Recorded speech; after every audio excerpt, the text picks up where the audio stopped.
plaisir de vous présenter mon projet de groupe de parole qui a été retenu et financé par 101. Cette idée naît d'abord de notre expérience depuis la création de l'unité d'éveil de coma au Centre régional de médecine physique et de réadaptation du groupe UGCAM Les Herbiers à Bois-Guillaume en Seine-Maritime. En fait, la survenue de l'accident neurologique grave, avec notamment la situation de handicap cognitif ou physique, vient désorganiser le fonctionnement, notamment familial, de manière qu'il n'est pas possible de s'y préparer. On peut noter des vécus d'isolement, un sentiment de rupture dans un parcours d'accompagnement, de l'épuisement familial, une redistribution des rôles familiaux, une stigmatisation sociale et d'autres choses encore. Ce qu'on a pu repérer nous a amené alors à construire cette proposition de groupe de parole. Dans ce groupe de parole, on s'appuie beaucoup sur les concepts qui nous sont chers de l'approche neurosystémique. Nous pensons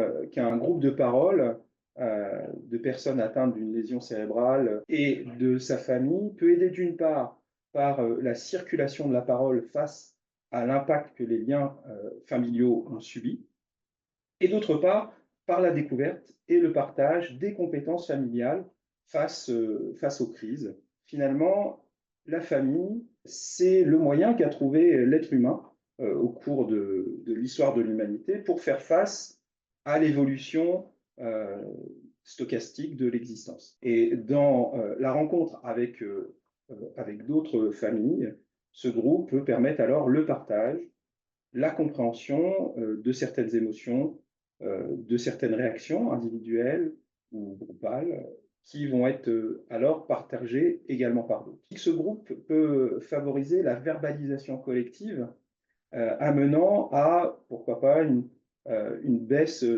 du sentiment d'isolement. On sait qu'un groupe de parole va favoriser au sein d'une même famille l'expression, la réactivation d'un dialogue, parfois entravé par les états émotionnels, par la situation de handicap fonctionnel et cognitif, un dialogue donc entre la personne qui a subi la lésion cérébrale et ses proches, parfois démunis.